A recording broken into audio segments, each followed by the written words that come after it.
Bapak Ibu Saudaraku sekalian, saya melanjutkan kembali pembahasan tentang pentingnya visi, pentingnya tujuan hidup di dalam kehidupan kita pribadi lepas pribadi. Dalam kesempatan kali ini saya membahas mengenai pengalih perhatian kita mencapai visi yang Tuhan taruh di dalam hidup kita. Minggu lalu kita sudah belajar dari Nehemia, bagaimana Nehemia mendapatkan beban panggilan, bagaimana informasi yang ia terima dari saudaranya Hanani menjadi beban tersendiri bagi dia untuk dia berbuat sesuatu bagi Allah. Tidak perlu harus mendengar suara petir dari langit, suara Tuhan atau mimpi dari Tuhan di malam hari untuk kita berbuat sesuatu bagi pekerjaannya, bagi sesama kita. Tidak perlu harus melihat semak belukar yang menyala api baru kita menerima panggilan Tuhan. Nehemia tidak menerima hal-hal spektakuler dalam menemukan panggilan Tuhannya. Dia jalani hidupnya secara biasa. Dia mendengar juga dari manusia biasa, bukan langsung dari Tuhan secara audible. Banyak orang mau melayani kalau Tuhan sudah bernubuat dari mimbar, kalau sudah dapat mimpi dari Tuhan. Banyak orang mau melakukan hal-hal yang besar bagi Tuhan kalau memang Tuhan secara khusus bicara dengan dia lewat mimpi, lewat nubuat, lewat suara-suara aneh tertentu yang ia dengar. Tetapi Bapak Ibu Saudaraku sekalian, kalau kita ngerti kebenaran bahwa cara-cara seperti itu memang Tuhan bisa lakukan, tetapi jarang ia lakukan. Tuhan lebih banyak bicara dengan kita melalui peristiwa-peristiwa yang sederhana, peristiwa-peristiwa yang alami. Visi yang besar membutuhkan orang-orang yang bermental besar, berjiwa besar. Itu sebabnya orang-orang seperti ini dipersiapkan secara khusus oleh Tuhan lewat sekolah kehidupan yang panjang dan menyakitkan. Jadi kita tidak perlu iri dengan kehidupan orang lain yang nampak bahagia, nampak baik-baik saja. Dia juga punya persiapannya sendiri pada waktu dia masih kecil atau waktu masih muda. Orang yang sekarang kita lihat enak belum tentu dulu dia enak. Kita gak ngelihat perjalanan hidupnya yang panjang, yang menyakitkan. Hanya kita lihat buahnya sekarang, silaunya mata kita dengan sinar kehidupannya. Tapi sebenarnya kalau kita mau runut, kita ngelihat mundur ke belakang dari perjalanan hidupnya, wah kita belum tentu mau menjalani kehidupan seperti dia. Jadi orang-orang besar memang dipersiapkan secara khusus oleh Tuhan. Besar di sini juga jangan diartikan banyak duit, punya rumah banyak, punya istri banyak, ya. Bukan. Kalau kita bicara besar bukan hanya secara kasat mata menurut ukuran dunia, tapi bagaimana hidupnya berdampak bagi orang lain. Bagaimana pengaruhnya besar bagi orang lain. Bagaimana dia bisa merangkul, mempengaruhi orang-orang untuk lebih mengenal Tuhan, untuk lebih mengenal Kristus Sang Juru Selamat. Dia membawa pengaruh yang besar sehingga orang bisa melalui tangannya, melalui potensinya, dia bisa memberi makan banyak orang. Dia bisa menghidupi banyak orang. Nah itu penting sekali. Saya berharap saudara-saudara adalah salah satu orang yang bisa memberi makan ribuan orang. Mungkin tidak secara langsung melalui mujizat dengan 5 roti 2 ikan. Tetapi dengan memberi mereka pekerjaan. Dengan membuka lapangan pekerjaan. Orang-orang yang lapar bisa makan. Anak yang tidak sekolah, mereka bisa sekolah. Apa bedanya? Tidak jauh berbeda. Dulu Tuhan menggunakan cara-cara spektakuler, supranatural. Tetapi Tuhan juga bisa sekarang menggunakan cara-cara yang natural. Kalau mungkin dulu belum ada dokter, pengobatan jarang. Orang lebih banyak menghubungkan penyakit dengan kerasukan setan, dengan pekerjaan setan-setan. Itu sebabnya pelayanan pelepasan penting sekali pada zaman itu. Sekarang kedokteran jauh lebih penting. Itu sebabnya kita tidak menyangkal bahwa ada obat-obat tertentu yang memang dirumuskan, ditemukan oleh orang-orang yang mencintai Tuhan, yang belajar sungguh-sungguh, yang mau menggali ilmu sungguh-sungguh. Anda bisa dipakai Tuhan, anak-anak muda, untuk menjadi perpanjangan tangan dan mujizat Tuhan di kemudian hari. Orang mungkin punya penyakit khusus yang tak tersembuhkan melalui penemuanmu. orang-orang bisa disembuhkan. Itu kan sesuatu yang luar biasa. Dan temukan itu dengan saudara bergaul, melayani orang, mendengar beban orang. Sampai satu hari tumbuh kerinduan. Kayaknya aku harus buka ini. Kayaknya aku harus begini. Kayaknya aku harus begini. Nah itu penting sekali. Kita perlu melakukan hal itu. Kita belajar minggu lalu bahwa orang-orang besar seperti Yusuf dipersiapkan secara khusus lewat berbagai macam penderitaan, ujian-ujian moral yang sulit. Bagaimana dia mengatasi godaan seksnya dan dia menang di sana. Bagaimana juga dia mengatasi godaan amarah, godaan kecewa, kepahitan, dan dia bisa mengampuni. Orang-orang besar bukan hanya orang-orang yang secara kasat mata punya uang banyak, punya rumah besar, tapi hatinya juga harus besar. Gampang mengampuni orang, gampang memaafkan orang. Kalau orang besar, rumahnya besar tapi hatinya kecil, gampang iri dengan orang lain yang berhasil, gampang benci, gampang dendam, gampang sakit hati. Itu bukan orang besar, itu orang yang kerdil. Kita melihat juga dalam persiapan Daud dipersiapkan Tuhan juga dengan luar biasa, dengan menjaga 2-3 ekor domba, dan dia lulus di sana. Apa yang Tuhan percayakan kepada kita mungkin hanya hal-hal kecil, usaha-usaha kecil, mulai dari rumah, mulai dari 100-200 ribu. Apapun yang Tuhan percayakan, kerjakan dengan sungguh-sungguh. Dan betul, akhirnya Daud bisa menjadi orang yang luar biasa. Dia memimpin banyak orang. Dia menjadi raja yang luar biasa. Namanya terkenal. Itu sebabnya minggu lalu saya sampaikan bahwa kalau kita ingin melakukan hal-hal yang besar, lakukanlah dari hal-hal yang kecil. Seperti kata-kata William Henry McRaven yang berkata, jika kamu ingin mengubah dunia, mulailah dari tempat tidurmu. Hari ini nanti di siang hari akan dibahas kayaknya ya, yang di remaja. Anak-anak mesti juga belajar. Kalau mau jadi orang besar, mulai dari tempat tidurmu. Belajarlah merapikan tempat tidurmu. Bersihkanlah toiletmu. Bersihkan, bantu orang tua cuci piring. Jangan kita bermimpi jadi orang-orang besar tapi tindakan-tindakan kita kecil. Siapa William Henry McRaven? Dia adalah mantan perwira Angkatan Laut Amerika Serikat yang terakhir menjabat sebagai Komandan ke-9 Komando Operasi Khusus Amerika Serikat. Dan dia diajarkan di dalam training-training, dalam pelatihan-pelatihan, dalam pidato ini mengatakan kadang-kadang pekerjaannya sehari-hari hanya merapikan kasurnya. Dan harus rapi serapi-rapinya. Nutupnya harus rapat serapet-rapetnya. Nah kalau kita sukses mengerjakan itu hari itu, kita punya motivasi untuk mengerjakan lain yang lebih besar. Kalau bos kasih pekerjaan-pekerjaan kecil, lakukan. Tidak perlu harus diingatkan, tidak perlu harus diperintah. Kalau sudah dikasih pekerjaan, sudah ada job desk-nya, lakukan itu. Kalau job desk saja sudah tidak lakukan dengan baik, bagaimana saudara bisa memenuhi harapan seorang pemimpin? Tidak bisa. Seperti yang saya bahas juga minggu lalu, kata-kata dari Mahatma Gandhi, 1 ons praktek lebih berharga daripada 1 ton teori. Ada beberapa terjemahan lain mengatakan 1 ons tindakan lebih berharga daripada 1 ton khotbah atau nasihat. Nasihat memang baik, khotbah memang baik, tapi kalau nggak ada prakteknya itu omong kosong. Itu nggak ada nilainya apa-apa. Kita boleh menasihatin orang, tetapi kita juga harus menjadi orang yang pelaku dari nasihat kita tersebut.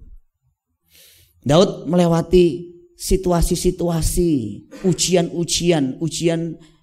yang sulit, ujian karakter yang sulit, dan dia menang. Mulai dari dia tidak dianggap, pilih kasih orang tuanya, dia bisa lewati. Kemudian dia menghadapi otoritasnya sekaligus juga mertuanya yang salah.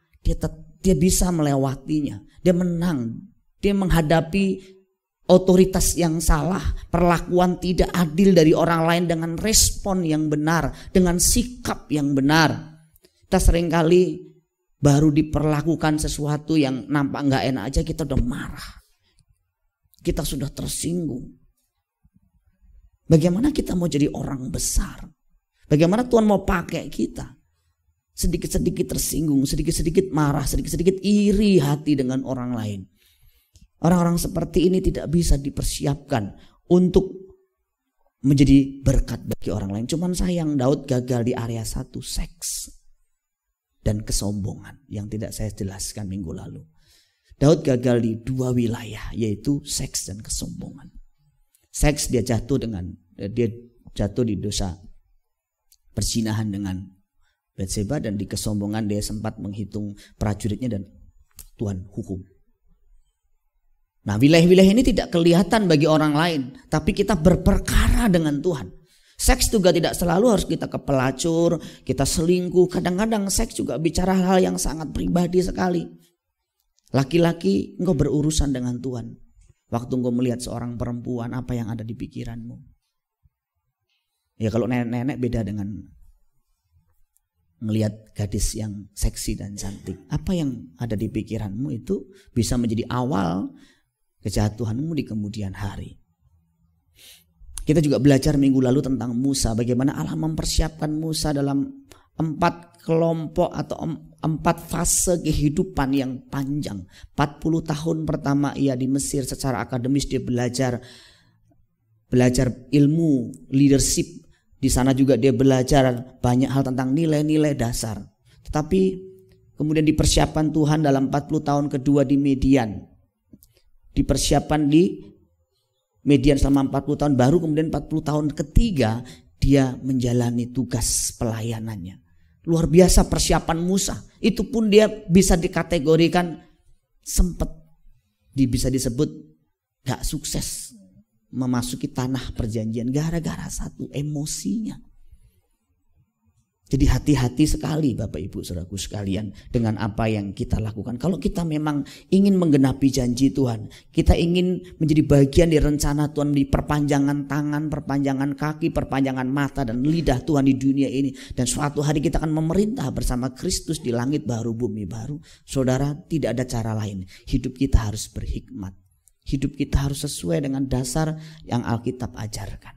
Di bagian berikut ini saya akan menyampaikan mengenai pengalih perhatian. Beberapa waktu yang lalu, waktu saya pelayanan di satu tempat, saya mendengar satu cerita bahwa ada seorang ibu yang gara-gara mengusir nyamuk di mobilnya kecelakaan. Saya tanya kenapa Cik, kok ceritanya bagaimana kok bisa sampai kecelakaan itu? Jadi mobilnya nabrak pohon atau nabrak tempat sampah gitu, saya lupa itu ya. Sampai akhirnya dia luka. Terus saya tanya, dia ceritakan bahwa iya di mobil ada nyamuk. Kemudian diusir nyamuk itu, dicoba di klik. Ya tahu di depannya udah tempat sampah atau pohon. Mungkin kita berpikir bahwa apalah arti nyamuk cuman begitu aja. Tetapi nyamuk yang cuman begitu saja, yang kecil situ, yang sebenarnya tidak kita perhitungkan, itu bisa menghalangi atau mengganggu perjalanan kita. Kalau sampai kita nabrak pohon, kalau kita sampai nabrak benda tertentu, ya terjadi seperti ini.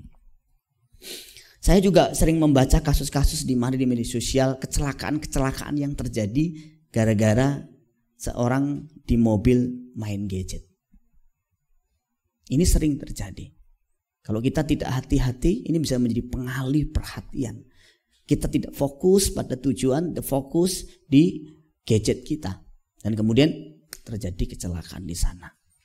Beberapa waktu yang lalu kita juga membaca berita di media sosial bagaimana seorang anak 2 tahun tewas tertabrak mobil. Itu di parkiran mall di Cina ini, gara-gara ibunya asik main ponsel. Nah ini hati-hati juga nih ya ibu-ibu ya.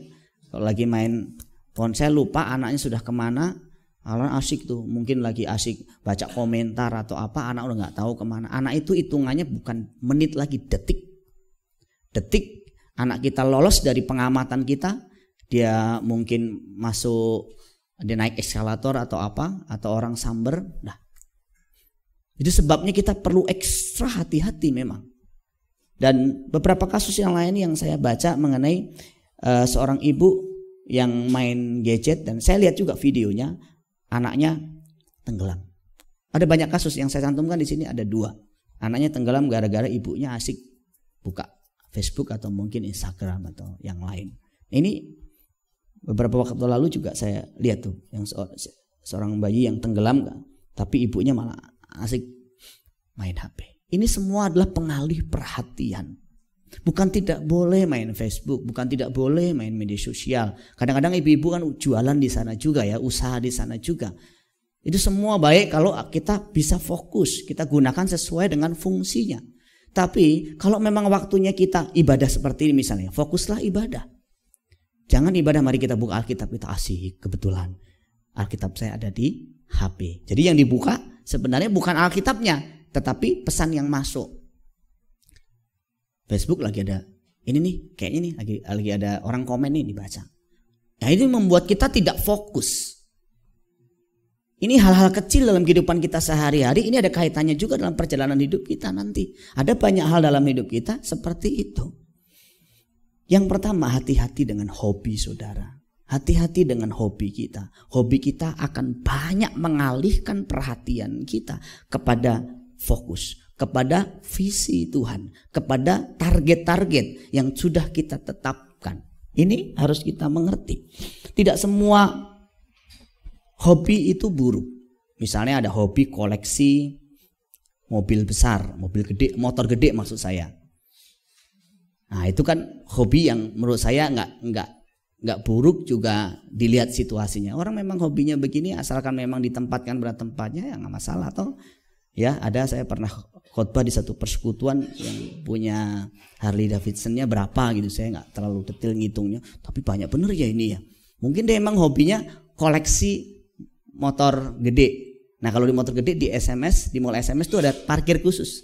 Kalau motor kecil taruh di sini dikempesin, karena nggak dihitung motor gede di sono. Ada orang yang hobinya koleksi perangko. Ya ada memang hobi-hobi seperti itu. Dan ini dalam jangka panjang juga berguna. Mungkin satu hari bisa dijual atau bagaimana, kan ada orang-orang yang cari. Ada orang yang hobinya koleksi uang lama, uang kuno gitu ya. Ya memang kadang-kadang ada juga uang kuno yang dihargai mahal. Itu bisa jadi bermanfaat kalau hobinya memang seperti ini. Kemudian ada juga yang hobinya kumpulin film-film superhero. Ada yang juga sampai boneka-bonekanya. Dulu ada satu anak murid saya pernah rawat di rumah, itu membawa koleksi film sama mainannya satu karung. Itu semua serba mainan anak-anak. Sampai ada sampai CD-nya, CD celana dalam maksudnya, itu sampai superhero. Saking ngefansnya. Ya ini ya saudara nilai sendiri. Ada yang baik, ada juga yang baik ya. Yang kalau sampai terikat begitu rupa ya tentu tidak baik. Ada juga yang koleksi jam. Berbagai macam jenis harga jam itu juga saya lihat ya, ada harga-harga yang sampai saya pernah baca lihat harga jam sampai 28 miliar. Waduh, itu harga jam segitu tuh waduh kalau dibeliin cendol tenggelam Gading Serpong. Itu bener-bener itu. Masa harga jam segitu banyaknya? Ada orang-orang suka mengoleksi jam, tetapi ada di dalam Alkitab orang yang suka mengoleksi perempuan. Siapa itu? Salomo. Ini yang nggak baik, ngoleksi perempuan. Kalau ngoleksi jam, ngoleksi yang lain-lain tadi yang kita sudah bahas, mungkin ada nilai positifnya, tapi ini sama sekali tidak ada nilai positifnya. Salomo punya koleksi perempuan yang 700 adalah istrinya, 300 adalah gundiknya. 1 Raja-Raja 11 ayat 3. Ia mempunyai 700 istri dari kaum bangsawan dan 300 gundik. Mungkin yang laki-laki bilang, oh indahnya kalau hidup dalam perjanjian lama. Kemudian dikatakan istri-istrinya itu menarik hatinya daripada Tuhan. Ayat yang keempat, sebab pada waktu Salomo sudah tua, istri-istrinya itu mencondongkan hatinya kepada Allah lain, sehingga ia tidak sepenuh hati berpaut kepada Tuhan Allah seperti Daud ayahnya. Perhatikan, Salomo tidak serta-merta langsung menjauh dari Tuhan. Dia tidak serta-merta mencondongkan hatinya kepada dewa-dewa dari istrinya. Dia tidak serta-merta setengah hati sama Tuhan. Tidak, tapi suatu proses panjang sampai ia tua, akhirnya perhatiannya teralihkan. Yang tadinya fokus kepada Allah, sekarang karena pengalihan perhatian, Allahnya pun berubah, Tuhannya pun berubah.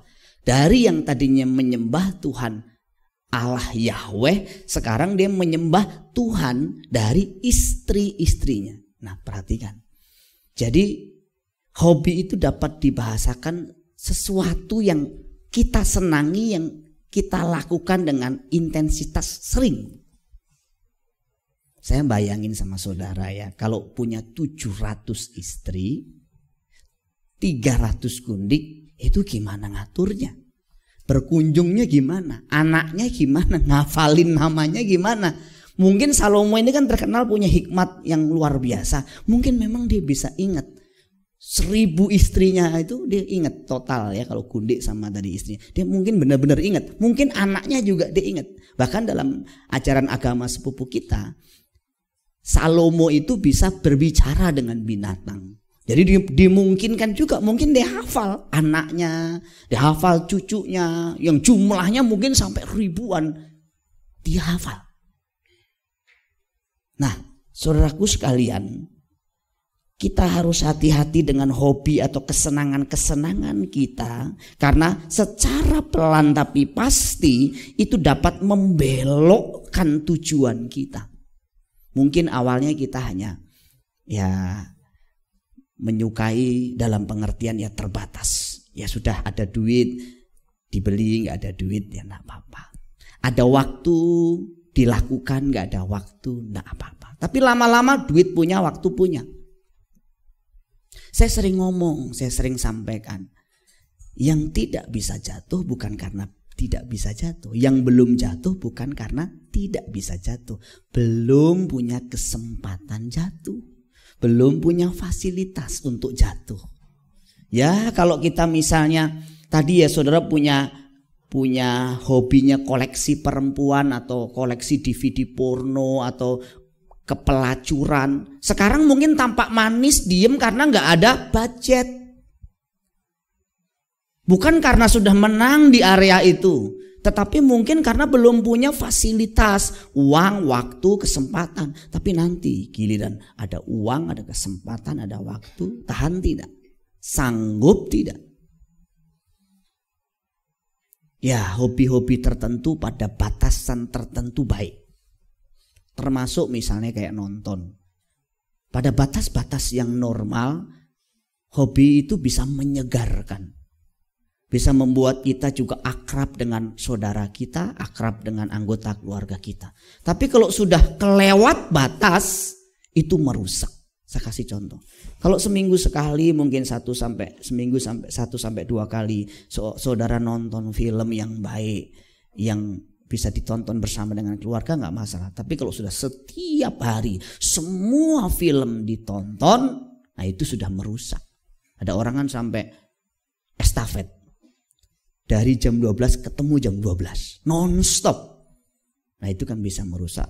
Film Korea sampai berhari-hari nyelesain film Korea, sampai akhirnya jatuh sakit. Semua pekerjaan akhirnya tidak terselesaikan, tertunda. Kenapa? Karena fokus menyelesaikan film Koreanya. Nah, contoh-contoh seperti itu pada situasi tertentu, hobi kita bisa merusak, mengalihkan perhatian kita kepada rencana Allah. Tidak secara langsung, pelan tapi pasti. Yang kedua, hati-hati dengan hawa nafsu saudara. Hawa nafsu kita ini hampir tak ada batasnya. Saudara kasih makan hawa nafsu, tidak ada batasnya. Kalau saudara makan nasi, suruh makan makanan fisik, ada batas kenyangnya. Udah kenyang, udah gak sanggup lagi. Tapi kalau hawa nafsu itu gak ada batasnya. Jangan pernah buka celah. Sekali engkau buka celah, engkau mungkin tidak akan bisa bangkit kembali. Bangkit dalam keadaan seperti Simpson, sudah dicungkil matanya, sudah terpuruk. Orang-orang yang sudah kalah atau terikat di hawa nafsu, misalnya nafsu seks ya, itu hanya sadar setelah di ujung maut. Rata-rata. Itu susah sekali. Mungkin sadar tapi sembuhnya susah. Kan saya sering juga melayani orang-orang yang sampai demam, riang. Itu waktu dia meninggalkan dosa seksnya. Meninggalkan dosa seks saja bisa demam, bisa meriang. Dan itu juga kalau nggak didukung komunitas yang kuat, diisi dengan pikiran, dengan firman, itu juga orang bisa kembali lagi. Kita belajar dari Simpson. Simpson itu hawa nafsu seksnya dia nggak terkendali, hawa nafsu amarahnya tidak terkendali. Dan rata-rata kalau kita ngelihat dalam perjalanan hidup Simpson, banyak orang seperti Simpson. Simpson diurapi Tuhan. Dia seorang yang dipilih Tuhan secara khusus, tapi dia nggak menyelesaikan misinya dengan baik, dengan sempurna. Kenapa? Dua hal yang merusak: amarahnya yang tidak terkendali dan hawa nafsu seksnya. Dia mati juga karena apa? Gara-gara dia tidak bisa mengendalikan seksnya. Kalau dia nurut apa yang papa mama katakan, sudah kamu menikah saja sama orang-orang yang seiman sama kita. Gak usah dari orang yang tidak mengenal Tuhan. Kalau dia nurut sama papa mamanya, dia menikah dengan orang yang seiman, dia tidak menuruti hawa nafsu seksnya, kemungkinan besar dia bisa menyelesaikan visi Tuhan dalam hidupnya. Nah, saudara mungkin punya karisma yang luar biasa. Saya lihat beberapa saudara ini kan sebenarnya berbakat ya. Saya perhatikan, tapi kadang-kadang hati kecil saya agak sedikit ketar-ketir maksud saya. Ketar-ketir saya apa? Saudara, dari beberapa di antara saudara sebenarnya di wilayah-wilayah basic belum menang. Amarah, dosa seksual, makanan, dan mungkin wilayah-wilayah lain. So, jangan pikir anggap remeh. Semua, termasuk saya pun juga harus membuka mata, mengoreksi diri setiap hari. Apakah saya sudah melewati batasan aman? Makan misalnya, ada batasannya. Kalau saya sudah makan daging beberapa hari ini cukup lah. Misalnya begitu. Itu kalau makanan ada batas aman, ambang batas yang kita tahu. Wah, kalau sudah kolesterolnya tinggi, nut, ya harus stop. Jangan hajar terus. Ntar kalau sudah dipanggil Tuhan pulang, ketemu sama malaikat nggak kenal saudara, sudah bilang, loh kok nggak kenal saya, kan saya dipanggil Tuhan. Siapa yang manggil? Lu datang sendiri. Saudara expired sebelum waktunya. Seharusnya masa expired kita 70 tahun, 80 tahun. Gara-gara pola makan, pola hidup kita tidak menggenapi visi Tuhan. Kenapa? Mati sebelum waktunya. Belum dosa seks. Waduh, ini lebih berat lagi saudara. Nggak ada yang kebal, mau pria, mau wanita, mau pendeta, mau jemaat, sama.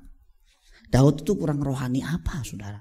Terkenal sebagai orang yang intim dengan Tuhan, jatuh kok.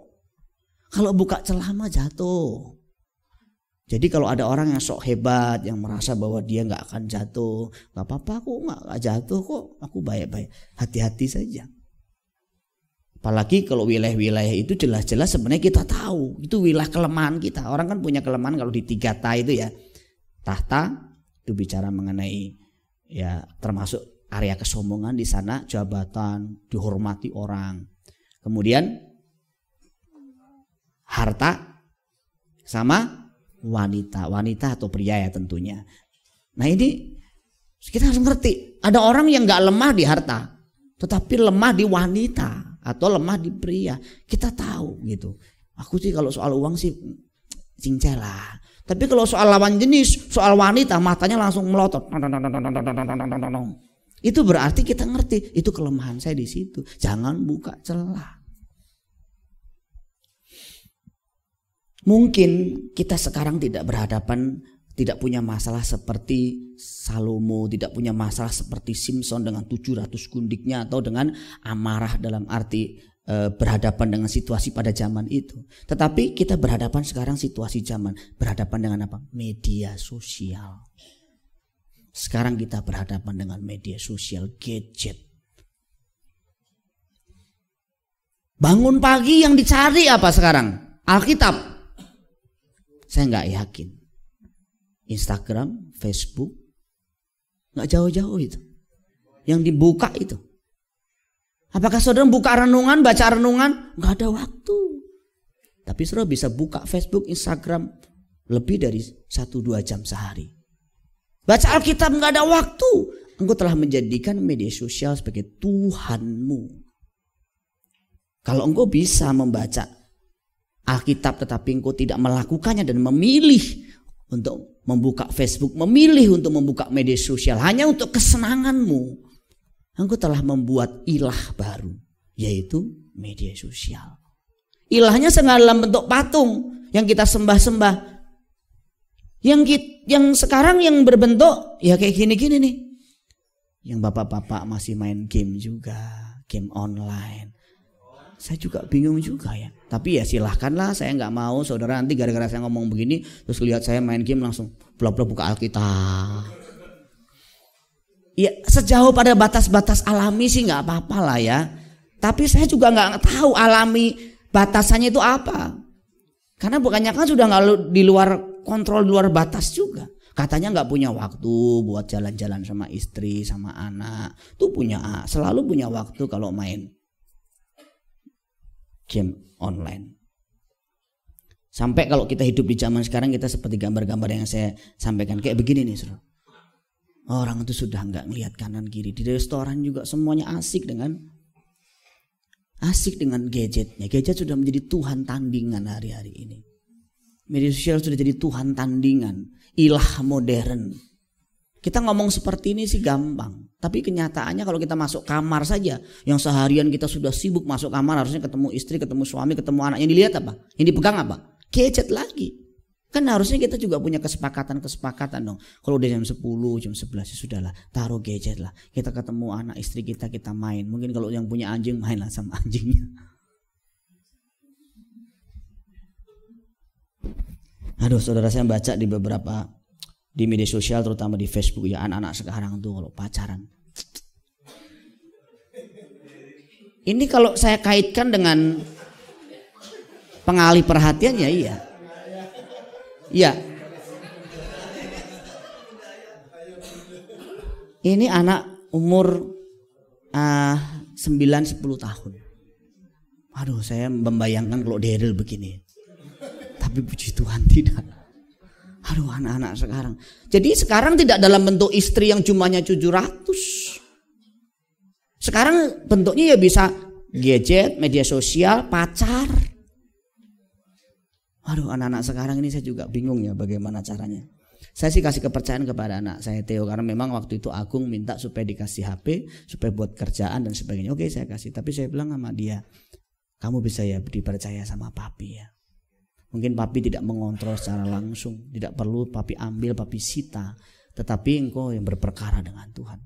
Kamu salah ya, kamu urusan dengan Tuhan. Tapi ya saya belajar mempercayakan. Tapi hati saya juga sebenarnya nggak rela, berat juga. Karena sekarang media sosial begitu terbuka. Yang kayak begini apa yang mau dicontoh coba? Kalau yang begini boleh, masa aku nggak boleh? Nah, repot kan? Ini anak kelas berapa nih ya, kelas 2 ya, 2 SD nih. Dia tulis ini ya. Ini tulis nih anak 2 SD di Facebook tulis. Kamu jangan berubah ya sayang. Jangan sia-siain aku. Jangan marah-marah lagi. Jangan bikin aku capek hati. Jangan genit-genit sama cewek lain. Jangan egois. Jangan pindah ke lain hati ya sayang. Aku sayang kamu. Coba. Ini anak kelas 2 SD loh saudara. Gimana nanti kalau dia tumbuh besar? Waduh, kita mikirin generasi kita begitu. Tapi kalau orang tua tidak mengasuh anaknya, media sosial akan mengasuh anak kita. Kalau orang tua asik dengan media sosial sendiri, orang tua asik dengan dunia sendiri, anak-anak diserahkan sepenuhnya pakai dengan gadgetnya, gadget yang akan mendidik anak-anak kita. Boro-boro anak-anak kita bisa menjadi orang yang berhasil, anak kita bisa bertahan hidup saja udah bagus. Tapi kan memang kita harus pinter-pinter juga mengendalikan, mengatur. Jangan semuanya di loss gitu ya, nggak ada kontrol. Ini beberapa gambar yang saya tayangkan juga ini. Kan melihat begini bagaimana ya, ini anak-anak sebenarnya masih SD yang seharusnya bermain, yang seharusnya masih urusannya sekolah, bangku sekolahan. Ya di sini masih ada anak-anak juga yang hadir ya. dengerin nasihat papa mamimu. Tapi papi mamiku suruh pacaran kok. Repot juga kalau begitu. Papi mamiku suruh pacaran kok gimana? Ya lihat usia juga tentu. Saya takutnya saudara terlalu nggak punya kendali, akhirnya jatuh. Kenapa orang tua tuh kasih anak-anak motor pada usia-usia masih kecil dan rata-rata kecelakaan? Karena anak usia seperti itu belum punya kestabilan emosi. Kalau ngamuk, kalau mau menunjukin ke temannya dia das. Atau hobinya hangout, waktu pagi buka matahari terbit sampai terbenam, lupa ada PR, lupa ada tugas-tugas yang dikerjakan, lupa harus ngurus ini, lupa. Boleh bukan tidak boleh. Batasan-batasannya saudara buat sendiri, saudara bikin kerangka, bikin goal setting sendiri. Kapan harus pulang, kapan harus mengerjakan ini, jangan sampai kebablasan. Nanti saudara menyesal. Ya kadang-kadang kalau nurutin juga saudara banyak keinginan juga. Tapi kalaupun saya ke kafe biasanya antara bertemu dengan sahabat-sahabat saya ngobrol sharing firman. Kalau enggak ya saya memang persiapan, saya membawa alat kerja. Kemana-mana saya bawa tas berat. Karena saya kadang-kadang pengen suasana baru. Ada wifi-nya juga di sana, saya bisa kerja. Tapi kalau ada orang-orang tertentu yang memang murni habisin waktu. Orang bilang membunuh waktu, saya juga bingung. Satu kali, nah ini Ellen lagi. Ellen pernah sama si adiknya sama mamanya ketemu di mall. Terus tanya lagi, pada ngapain? Oh mau nonton, jamnya nanti jam 9. Sekarang kalau nggak salah 7:30. Terus ngapain kesini? Lagi membunuh waktu aja. Saya juga bingung ada kalimat membunuh waktu itu apa ya. Oh membunuh waktu itu artinya daripada waktu kosong mungkin masuk ke menunggu waktu nonton. Waktu itu time is money, waktu itu uang. Kita harus bisa memanfaatkan dengan sebijak mungkin waktu kita. Ada kalanya mungkin kita harus santai. Memang ajak keluarga jalan makan. Jangan waktu lagi makan harus pulang nih. Lagi jalan harus pulang nih. Memang sediakan memang untuk waktu keluarga, waktu sahabat, waktu untuk pergi bersama dengan teman memang ada. Tapi ada waktu juga memang kita sediakan khusus untuk bekerja, persiapan dan melakukan hal-hal yang lain. Nah kita sendiri yang tahu. Orang lain kan ngajak-ngajak aja. Kemarin Ronald telepon saya dari pagi. Kok dimatiin sih? Saya kalau nggak matiin, aduh itu gadget HP itu dari pagi subuh nanti bisa sampai malam itu orang telepon, WA. Kadang saya juga perlu waktu untuk konsen. Pekerjaan saya membutuhkan konsentrasi penuh.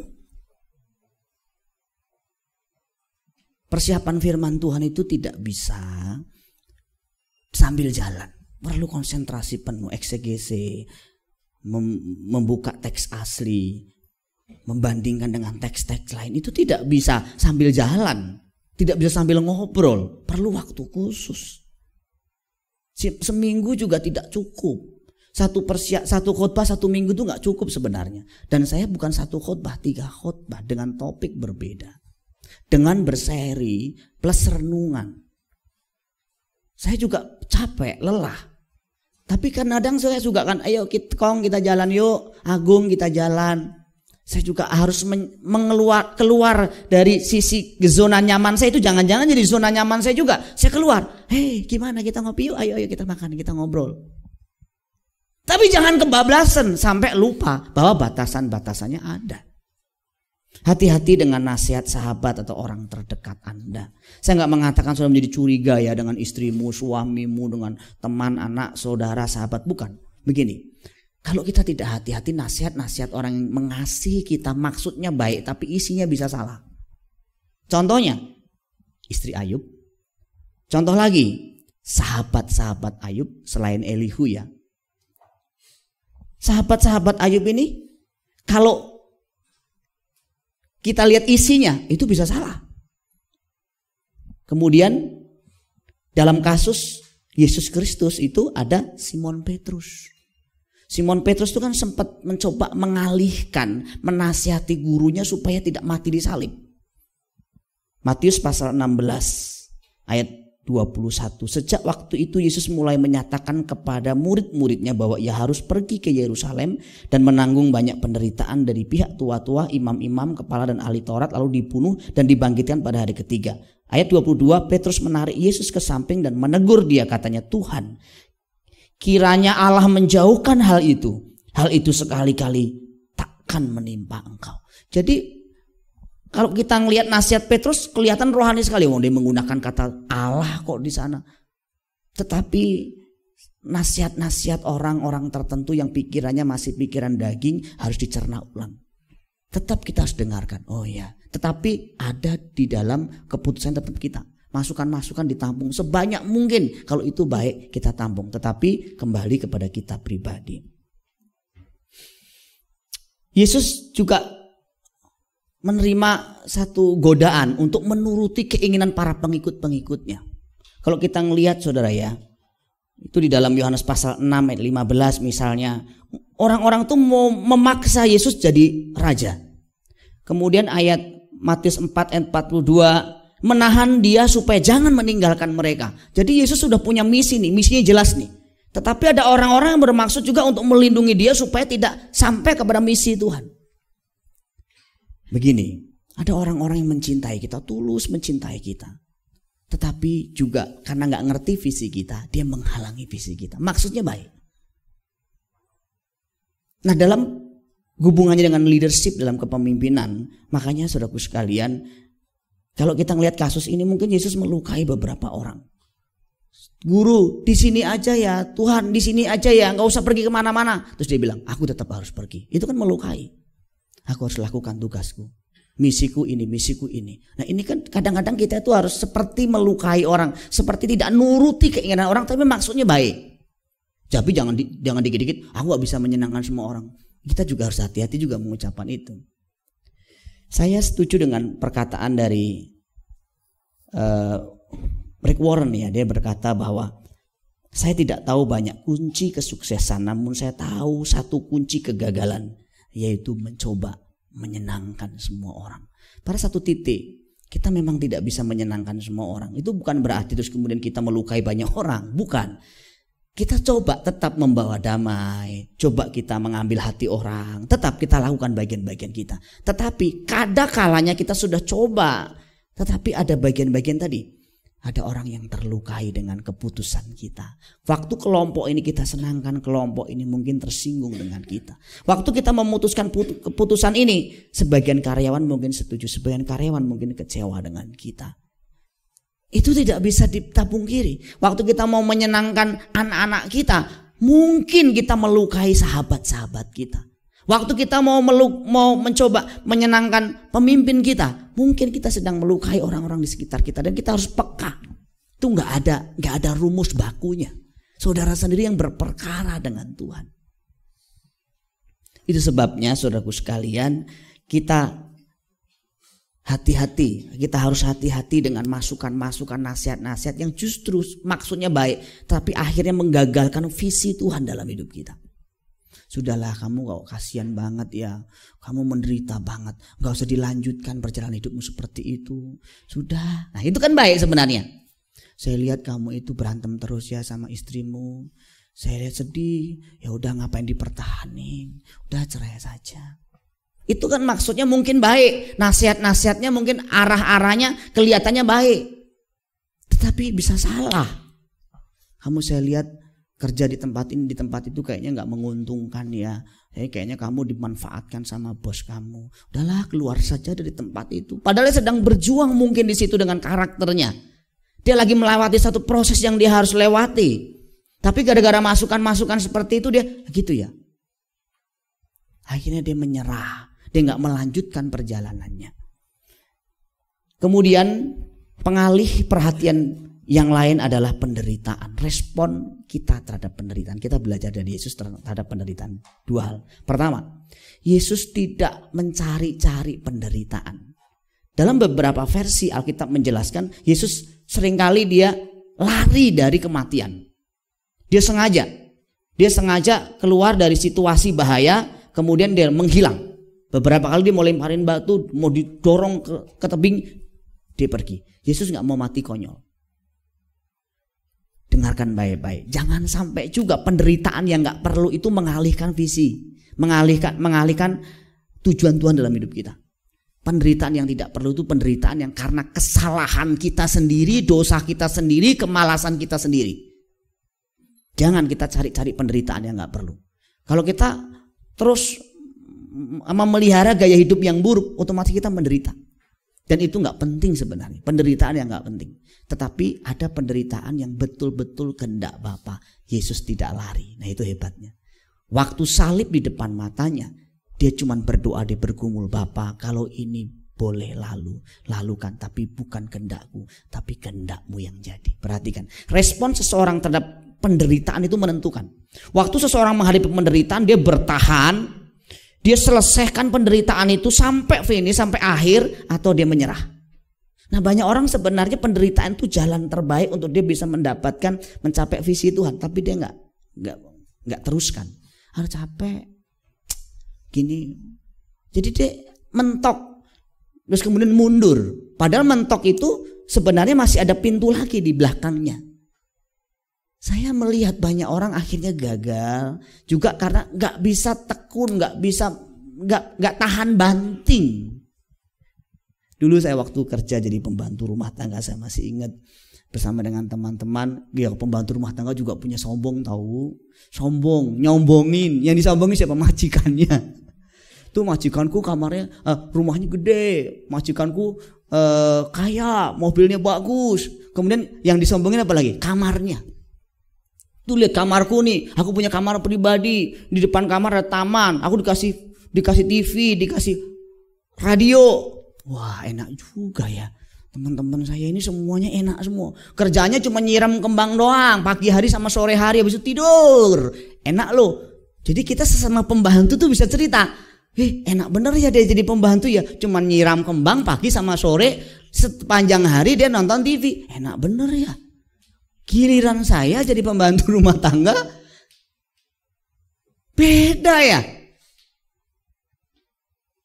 Saya beberapa dengan teman-teman ditanya, siapa di sini yang mau sekolah? Ada 3 atau 2 dengan saya. Siapa di sini mau sekolah? Saya sekolahin. Itu majikan kami waktu itu. Yang angkat tangan cuma saya. Yang lain bayangin, kita kerja aja udah kayak robot, bagaimana mau lanjut sekolah lagi? Jam berapa kita bangun, jam berapa kita belajar, jam berapa kita tidur. Saya jam 4, kadang jam 3 bangun untuk kerja, lanjut jam 6 berangkat sekolah, jam 2 pulang, jam 2 kerja lanjut sampai jam 10 malam, jam 11 malam. Setiap hari bertahun-tahun. Nah kadang-kadang Tuhan izinkan proses-proses panjang, menyakitkan, pilihan-pilihan sulit, penderitaan-penderitaan supaya jalan itu kita lewati, bukan jalan itu kita hindari. Sedikit ada masalah, konflik, mundur. Pelayanan ada benturan sedikit, mundur. Apalagi di rumah tangga sedikit cecok, ajukan cerai. Gampang sekali kita nyerah. Kita nggak punya daya tahan, daya juang yang tangguh. Ada juga yang nggak nyerah sih, konslet. Gila. Dia kelihatan nggak nyerah, tapi akhirnya ketawa sendiri, nangis sendiri di jalan. Nah itu juga kita nggak mau. Pacaran, konflik dikit, putus, nyerah. Kita nggak bisa begitu. Dan semua hal itu bisa mengalihkan perhatian kita. Akhirnya rencana Tuhan tidak tergenapi. Saya mau tanya sama saudara, kalau Yesus tidak mau mati di kayu salib, gagal tidak misinya? Gagal. Kalau Yesus akhirnya waktu didorong di tebing itu, dia bilang, dorong aku memang mau mati. Gagal dia, gagal juga lah, matinya nggak di kayu salib, matinya didorong dari tebing. Jadi nggak semua penderitaan itu penting yang kita memang harus hindari. Tapi kalau ada di depan kita dan harus kita selesaikan, selesaikan. Saya kira itu saja yang saya sampaikan siang hari ini. Semoga saudara berhadapan dengan banyak penderitaan, saudara hadapi. Tapi penderitaan yang perlu saja ya, bukan penderitaan yang saudara buat-buat sendiri. Tuhan Yesus mengasihi kita sekalian.